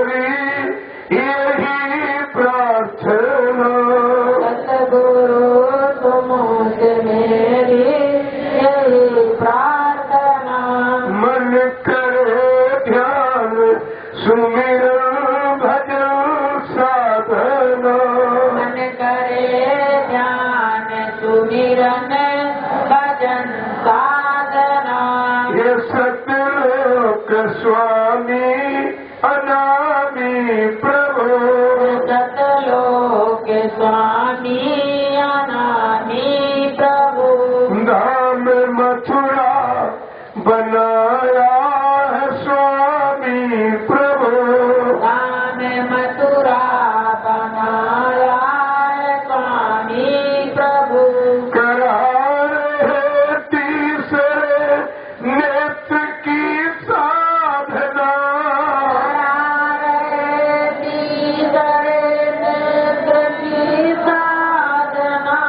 सतगुरु तू से मेरी यही प्रार्थना सतगुरु तुमसे मेरी यही प्रार्थना मन करे ध्यान सुमिरन भजन साधना मन करे ध्यान सुमिरन भजन साधना जिससे सुरती जगे निज घर को भागे जिससे सुरती जगे निज घर को भगे बिना सतगुरु मिले ना कभी साजना ना सतगुरु मिले ना कभी साजना सतगुरु तू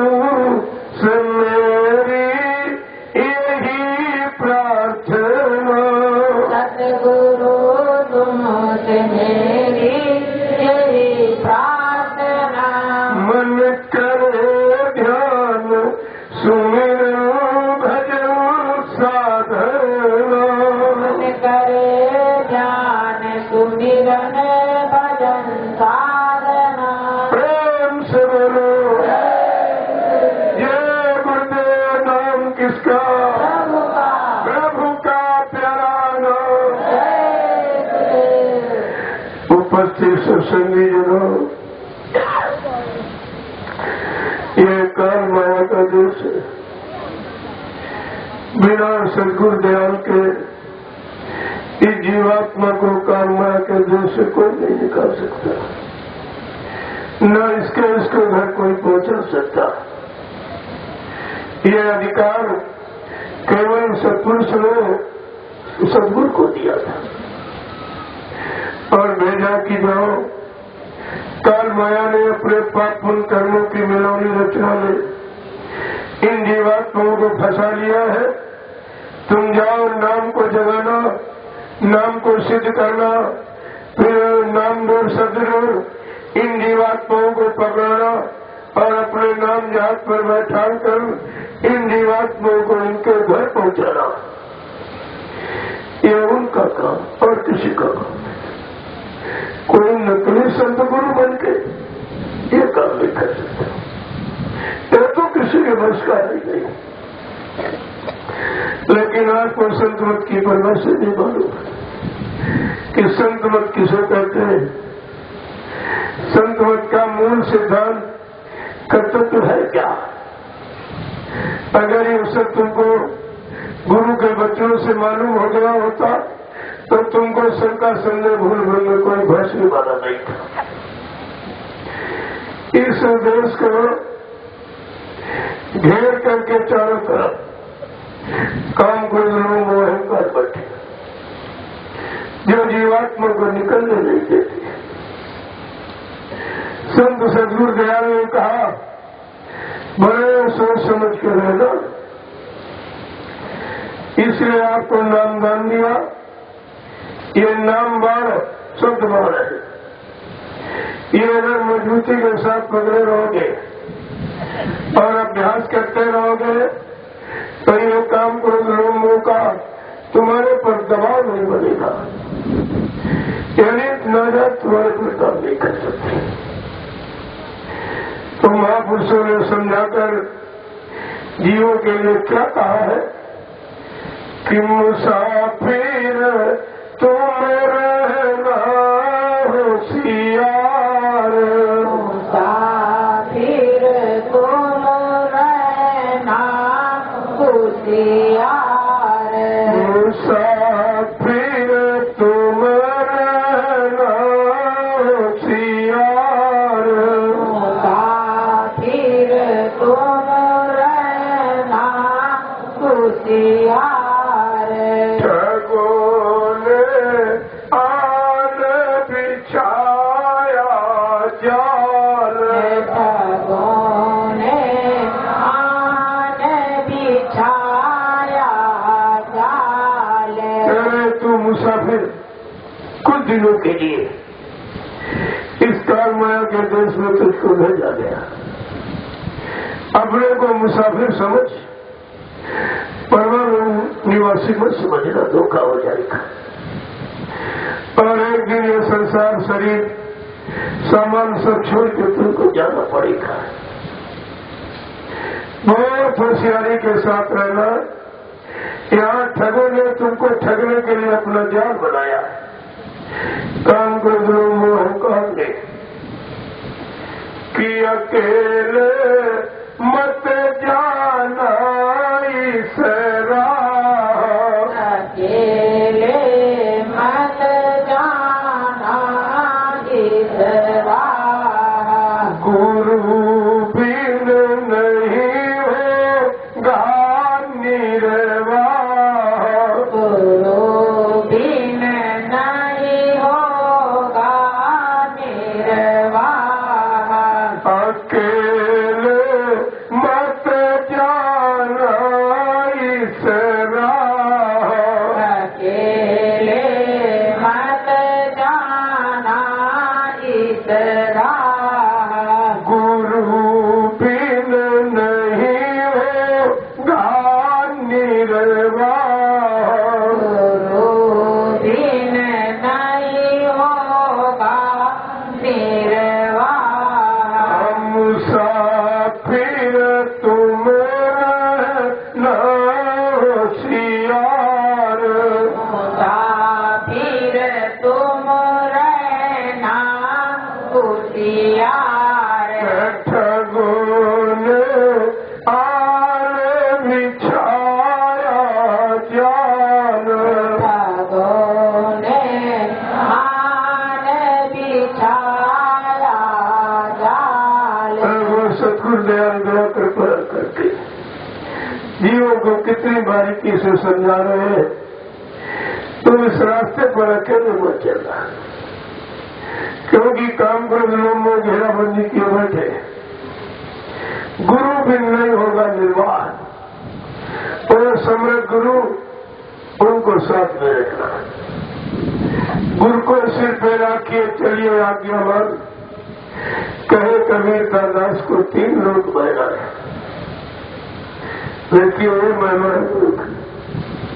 हमेशा सिर माथे गुरु को रखने का मतलब उनके बच्चों को,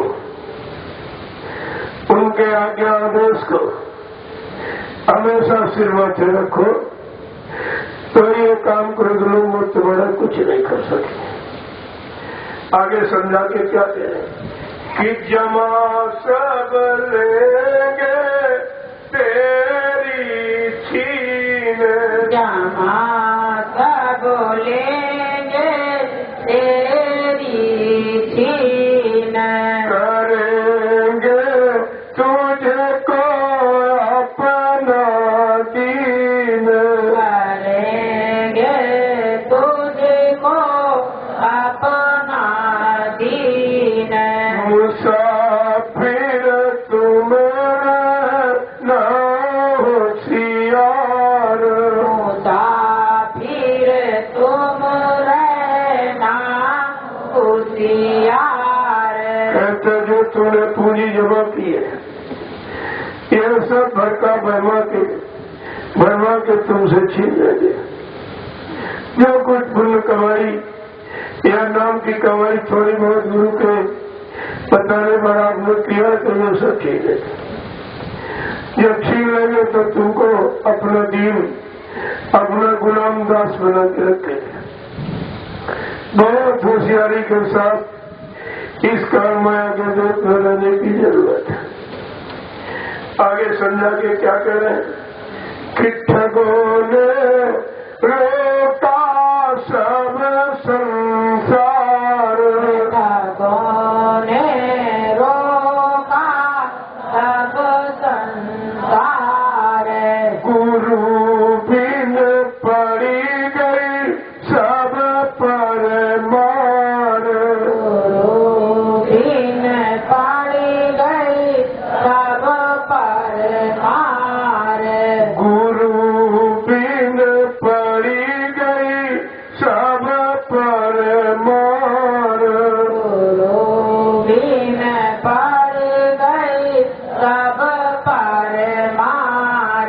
मुसाफिर तुम रहना होशियार। मुसाफिर तुम रहना होशियार। प्रभु समझा के क्या कर रहे? इन्हीं 5 क्षणों ने काम क्रोध लोभ मोह अहंकार, इन्होंने ये रास्ता रोक के रखा है कि जीवात्मा अपने घर जाने न पावे, नहीं तो मेरा राज सूना हो जाएगा। बगैर जीवात्मा के कोई शरीर जिंदा नहीं रह सकता। कितनी बड़ी चिंता लोगों का माया को है, रोकने की चिंता है, उससे ज्यादा चिंता सदगुरु दयाल को तुमको यहां से निकालने की है। लेकिन तुम अपने नाम नहीं समझ पा रहे हो। कहते गुरु बिन पड़ गई सब पर मार, एक समर्थ गुरु ही सहारा। अगर वो साथ में तो काम को लोग कुछ नहीं कर सकते, और तुमने तो सदगुरु को छोड़ दिया है। ये काम को लोग राज्य तुमको पीटेंगे और ये सब फंसा के रखे, तुम कभी नहीं निकल पाओगे। कितनी बड़ी आपने भूल किया। सदगुरु दयाल को छोड़ने का ये तुमने जो काम शुरू किया, कितना बड़ा अपना नुकसान है। बताओ, ये काम को लोभ अहंकार, इनको कोई दूसरा रोक सकता है? किसी में ताकत? क्योंकि सब काम को लोभ के वशीभूत है। छुटकारा कौन दिलाएगा? आगे समझा के क्या कह रहे कि मान लो कहना मेरा यार, मान लो कहना मेरा यार। संग इन तजना पकड़ किनार, संग इन सजना पकड़ किनार। मान लो कहना मेरा यार, मान लो कहना मेरा यार। संग इन तजना पकड़ किनार, संग इन सजना पकड़ किनार। मुसाफिर तुम रहना होशियार, मुसाफिर तुम रहना होशियार। ठगों ने आल बिछाया जाल, ठगों ने आन बिछाया प्रभु जाल। सदगुरु दयाल कितनी बारीकी ढंग से इस जीवात्मा को इशारा करके समझा रहे।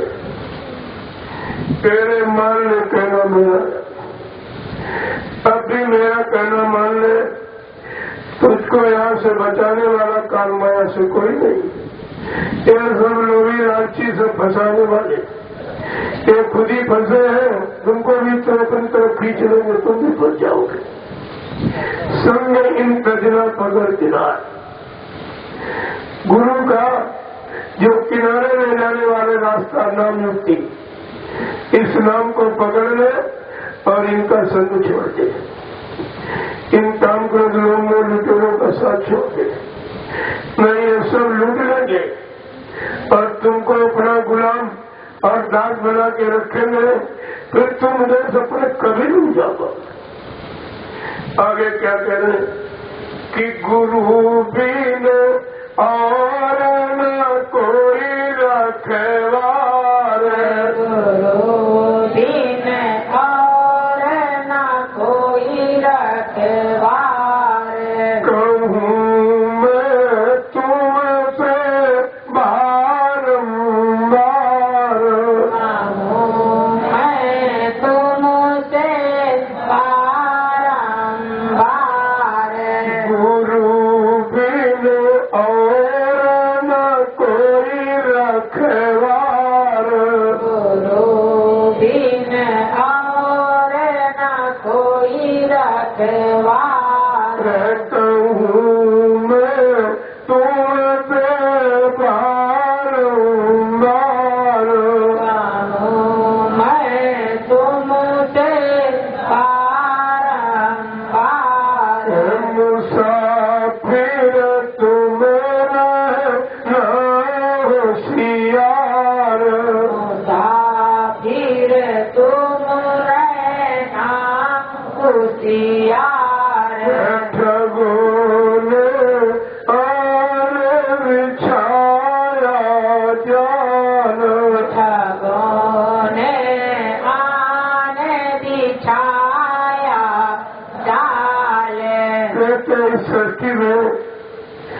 इन काम को दुर्लभ अहंकार से तुम्हारी रक्षा कोई नहीं कर सकता। ये ताकत शक्ति किसी के पास नहीं है जो काम को दुर्लभ अहंकार को रोक दे। यह समर्थ गुरु के पास है। लेकिन जब आपने गुरु के वचनों को नहीं माना है और गुरु का साथ छोड़ दिया है, तो बताओ इन दुष्टों से और इन ठगों से तुम्हारा बचाव कौन करेगा? क्या समझा के कह रहे हैं? कहते कहूं मैं बारंबार, मैं तुमसे बार बार यही सारा संकेत करता हूं कि सद्गुरु दयाल के सिवा काम को दुर्लभ से मुझ से बचाने वाला कोई नहीं है। आगे क्या समझा के कह रहे?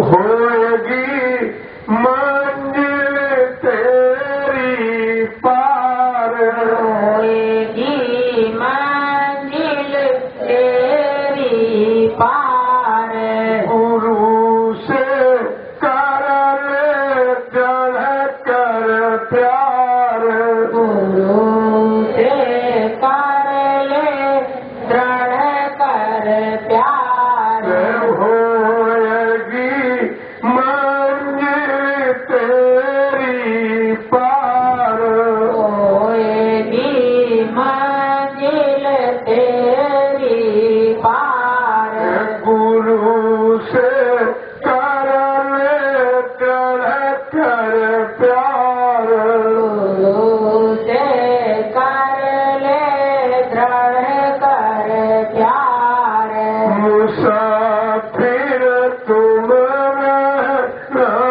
होशियार, मुसाफिर तुम रहना होशियार, कहते तुम्हारी ये मंजिल, तुम्हारा ये रास्ता जो सदियों का छूटा हुआ है, कितने सदियों कहता पर कलयुग निकल गए, इस जीवात्मा को फंसे हुए, जिस रास्ते से आई थी वो रास्ता भी भूल गई, इतना लंबा समय निकल गया। कहा तेरी ये मंजिल यहाँ कोई पूरी नहीं करा सकता है, किसी को अधिकार नहीं ले जाने का, न किसी को रास्ता का बोध है। अब तेरी मंजिल सद्गुरु दयाल के द्वारा ही पूरी होगी। क्या कह रहे हैं? गुरु से करने जड़कर प्यार। अगर तू मजबूती और श्रद्धा विश्वास से उनको प्यार कर, उनको खुश कर दे।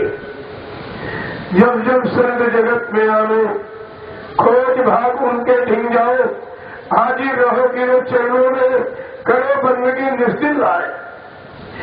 हो सकता वो मेहरबान हो जाए तुम्हारे पर, उनकी कृपा दृष्टि तुमको मिल जाए और तुम्हारा ये काम युगों युगों का पूरा हो जाए। जब गुरु से प्यार करोगे, इसीलिए लिखा है गुरु से प्रीति कर पहले बहुल घट सत्य का सुनना। अगर इस मनुष्य रूपी मंदिर में वो ब्रह्मानी, आकाशवाणी, अनात्मानी, ईश्वरवाणी, शब्दवाणी को अगर सुनना चाहता तो गुरु से प्यार कर, वो तेरी जीवात्मा के तीसरे काम को खोल देंगे। तो वाणी सुनने लगोगे, तीसरी आंख को खोल देंगे तो जिन लोगों का दर्शन करने लगोगे। वैसे कोई रास्ता किसी के पास नहीं है। ये सब सुनने के बाद भी तुम कहाँ चले गए हो? जहाँ गए हो वहाँ कोई गुरु सदगुरु बैठा है, या वहाँ कोई इस मंजिल का जानकार, या इस मंजिल को तय करने वाला, या इस मंजिल तक पहुँचाने वाला कोई है वहाँ? तुमने जरा सा भी ध्यान नहीं दिया और सारा शंका संदेह भूल भ्रम में आपने बड़ी परमार्थ की डगर को खो दिया। आगे समझा कि क्या कह रहे हैं? एक एक चीज कि गुरु के चरण पकड़ ये सार, गुरु के चरण पकड़ ये सार, और इंद्री भोग भुलावत झार,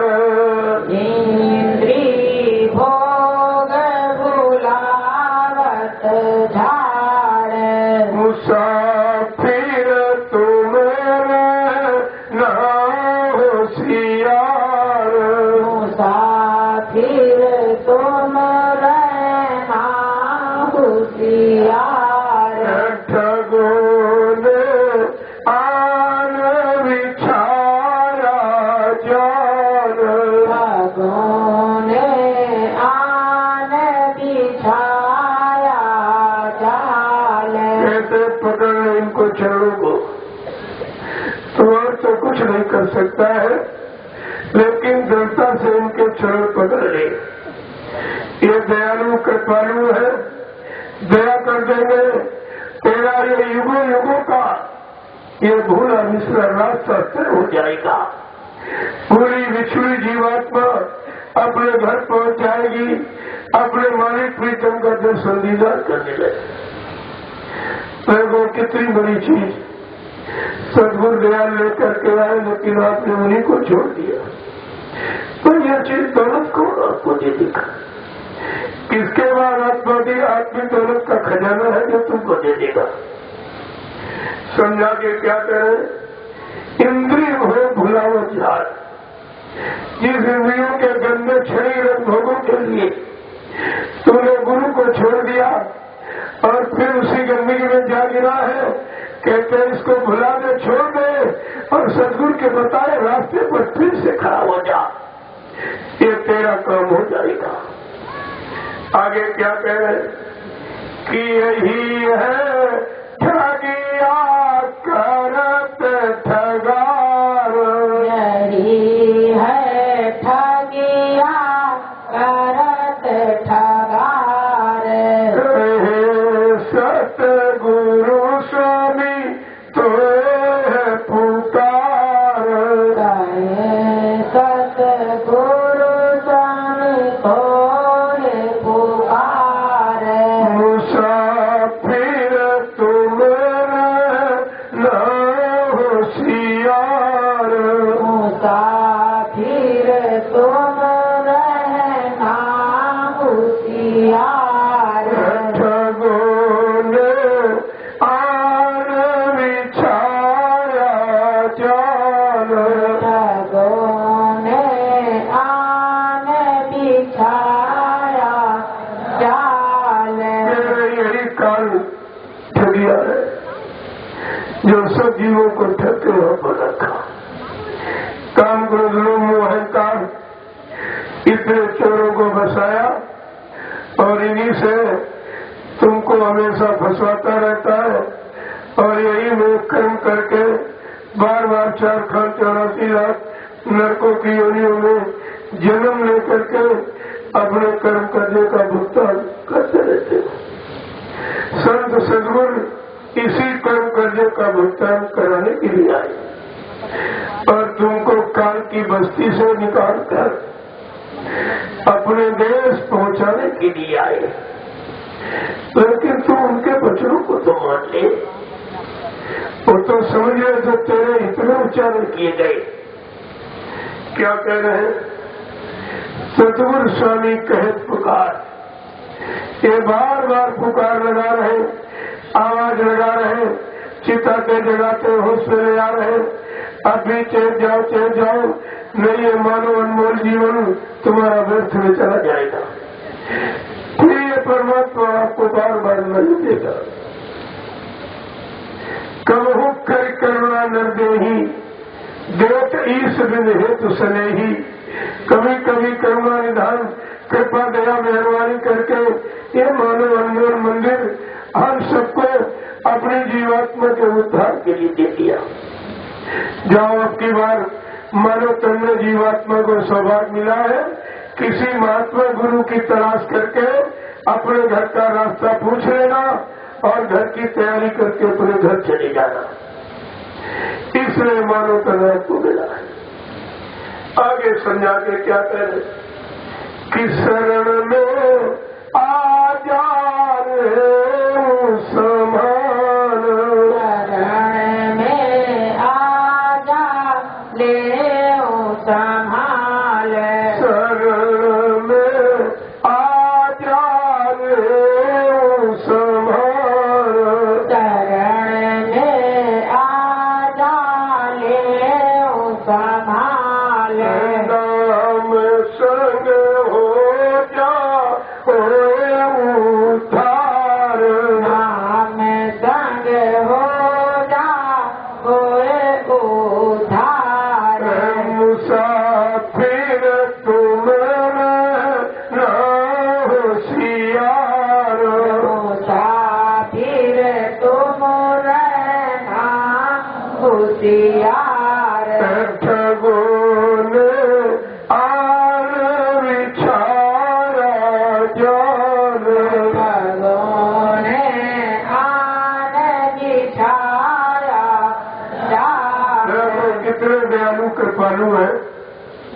इतना बताने के बाद कहते हैं अगर तुम्हारे बस का नहीं तो शरण में आ जा, आज और शरण में संभाल कर दूंगा।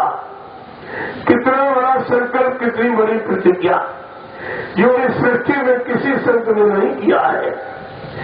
कह रहे नहीं तेरे बस का कुछ है, अरे तो शरण में आ जा। पड़ा रहे दरबार में धक्का धनी के खा, कबहू दीन दयाल के भरे पड़ेगी कान। तुम अगर दरबार में पड़े रहते तब भी तुम्हारा काम हो जाता, लेकिन तुम पड़े खड़े कुछ नहीं रहे और भग खड़े हुए, क्या से बच गए, दरबार ही छोड़ दिया। पर जहाँ गए वहाँ ऐसी दया देने वाला कोई है, इस तरह की सवाल करने वाला कोई है। तुमने जरा सा भी गुरु के वचनों पर ध्यान नहीं दिया और सब पैसा संता संजय भूल भूल में फंस गए थे। क्या कह रहे हैं, शरण में आ जा, ले संभाल, तुझे कुछ नहीं करना, केवल शरण में आ जा, मैं तेरी संभाल कर दूंगा। और कह रहे नाम संग हो जा होए उद्धार। जो नाम मैंने तुमको दिया है, इस नाम को अपना साथी बना ले, इसी के साथ हो जा, तेरा उद्धार करा दूंगा। मैं दोनों काम आपके साथ संभाल कर लूंगा और नाम को पकड़ ले तो उद्धार करा दूंगा। ये दोनों वादे आपके सामने, लेकिन आपने किसी वादे को समझ नहीं पाया। ये धोखा आपके साथ, इस धोखे को कोई खत्म कर सकता है। आपको यह सब विचार करके रखना चाहिए। इतना सरल, कितना कठिन था। जिन ऋषि मुनियों ने जो गति नहीं पाई है, वो सदगति देने के लिए सदगुरु दयाल ने वादा किया और इसीलिए आपको नंदा